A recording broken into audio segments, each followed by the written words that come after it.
Lots of people are considering petitioning for their parents so that their parents can permanently live in the US as permanent residents. Because as messed up as the US economy is, it's still better than the rest of the world's economy. So, when things are bad here, things are way worse abroad. So I recently talked to a lot of people who are trying to petition for their parents to come to the US. And some of these parents have like B1, B2 tourist visas. Some of them have ESTA, which is particularly challenging right now, and I'll explain why.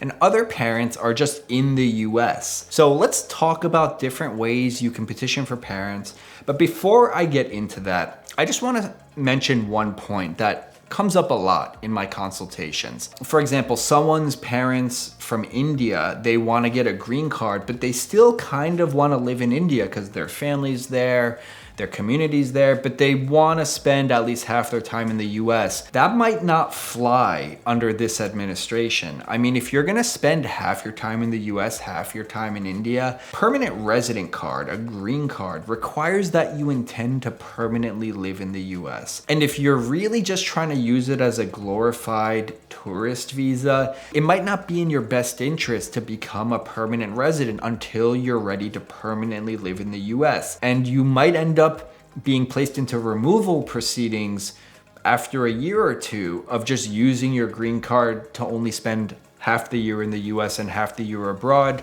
It's going to depend on how public policy plays out, how immigration policy plays out. Historically, it's usually been fine to do that. Depends on the president, depends on the customs officer at the airport you fly into. But now people are having major problems when they spend 6 months or more each year outside of the US with a green card. Sometimes people are being placed into removal proceedings. Sometimes people are getting really aggressive threats of having their green card taken away the next time they do that when they enter the airport. So it's just not a fun time to be a permanent resident in the US. But anyway, let's talk about how you can petition for your parents so that they can become permanent residents and join in on the fun. The first way is the easiest way, and that's adjusting status after they've entered the US. So once your parents are here for longer than 90 days, if they change their mind about wanting to just visit the US and they want to live here permanently now, we can apply for their adjustment of status as long as they have a US citizen son or daughter who's over the age of 21. Or, if they have a US citizen spouse, that's also another way, but I'm assuming they don't because they would already probably be living here, but not always. So when we apply for adjustment of status, there's a couple things they need to keep in mind. First of all, they should expect to remain continuously in the US while the whole case is pending.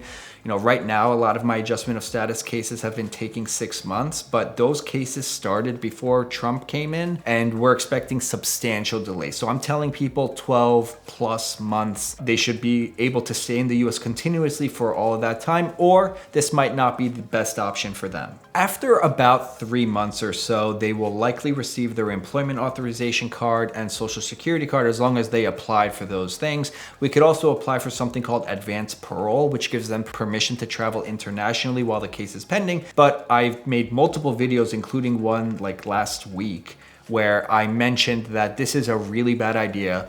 Even if you're granted advanced parole, which costs extra, by the way, I don't recommend traveling on it unless it's an absolute emergency. Now, let's say your parent is from the UK or Australia and they can travel here on ESTA without a formal tourist visa. ESTA is basically an agreement that says like, hey, you're from a first world country, we're a first world country. We don't expect you guys to overstay your visas. We're not gonna make you jump through all of the hoops of going to the consulate to apply for a formal B1, B2 visa.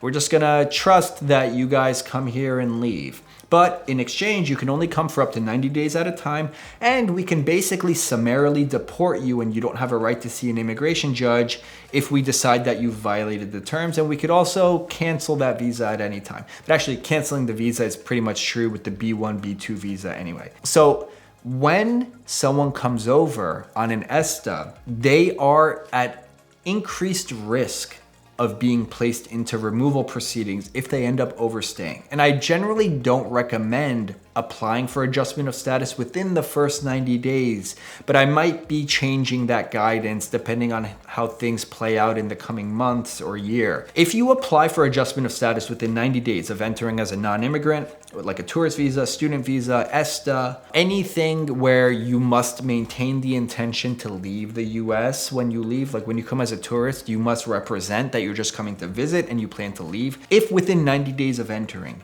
you do something that suggests you actually plan to permanently live here, like let's say you begin working without authorization, you get married to a US citizen, or apply for adjustment of status, that's the big one because you're literally submitting an application saying, I don't want to visit anymore, I want to live here permanently now. If you do those things within 90 days of entering, there is a presumption that you entered with fraudulent intent.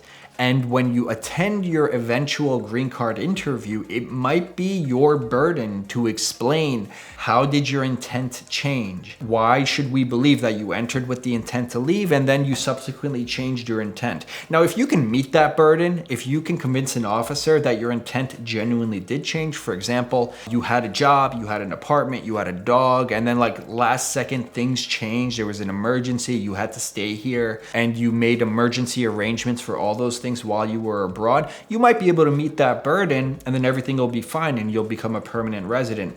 In reality, historically, like in the last few years anyway, even when people did something within the first 90 days, like apply for adjustment of status, these issues usually still didn't come up at the interview stage.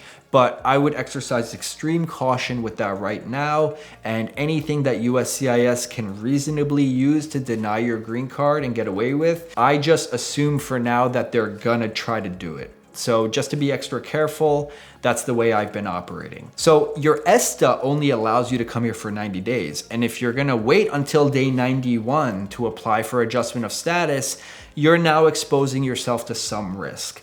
A big question that people ask me is, am I only exposing myself to 1 day of risk? And the reality is, in this hypothetical scenario, maybe. I mean, I'm assuming right now that the risk is gonna be pretty minimal, but once you have an adjustment of status application pending, you're usually offered some level of protection. But theoretically, if ICE just came to you on day 100 and now you have a green card application pending and, detained you and began expedited removal proceedings, your options would be very limited. You don't have a right to see an immigration judge, so how can you apply for a defense from removal? It is risky. When you enter on ESTA, it is risky to apply for adjustment of status. I mean, I have a couple of these cases pending. I expect everything to work out for them.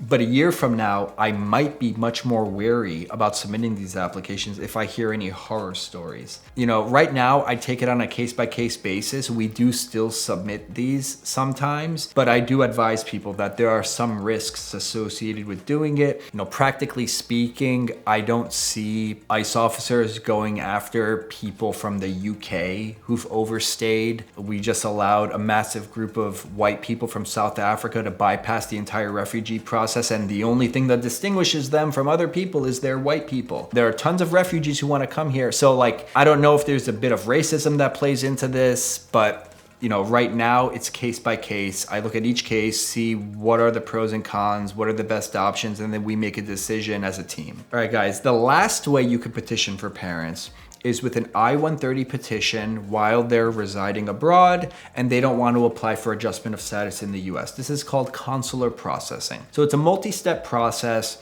It's going to be slowing down right now as the Trump administration kind of guts the consulates, closes down consulates, removes resources from the Department of State. The first step is file an I-130 family petition for your family member. If you need assistance with that, find my information in the video description below. We could do it for you. The second step is we have to deal with the National Visa Center. You could also hire us to do that, but the National Visa Center has basically 3 steps. You have to pay some fees, you have to fill out a DS-260 visa application, and then you have to prepare and upload civil documents and an affidavit of support form, which can be a little tricky. And then the third stage is the consulate will contact the applicant and schedule additional stuff like a medical examination. You'll need to register to have your documents returned to you. You'll have to register for an interview. And then the family member, your parent, will attend this interview After the interview, if all goes well, they'll get a visa in their passport. They have 6 months to use that visa to enter the US. Once they enter the US, or right before they enter the US, they would also pay an immigrant visa fee, which I believe right now is $235. And that will be the fee for the green card to be mailed to their home address in the US. The moment they enter the US with the visa is the day they become a permanent resident. They'll actually get a stamp in their passport. It's called an I-551 stamp. And this stamp is the functional equivalent of a green card. It'll allow you to travel in and out of the US until the physical green card arrives in the mail, which currently takes like 4 to 5 months. All right, guys, so those are the ways in which you could petition for your parents to become permanent residents. One is adjustment of status in the US. The other way is consular processing abroad. We expect all the processing times for all of these to begin increasing, but generally speaking, my preference is adjusting status in the United States. There are more things you need to know about it. So if you want to learn more, check out my other videos. If you want to stay up to date with any changes in immigration policy, for example, whether or not the government is actually beginning to target people who overstay their ESTAs and apply for adjustment of status, be sure to subscribe. I'll always create up-to-date videos on these topics. If you need any assistance with your immigration matter, you can find my personal information in the video description below to schedule a consultation. We could talk about your case, answer all your questions, and if you actually need an attorney to represent you, we could do that as well, and we handle cases nationwide. I'll see you guys next time for another video.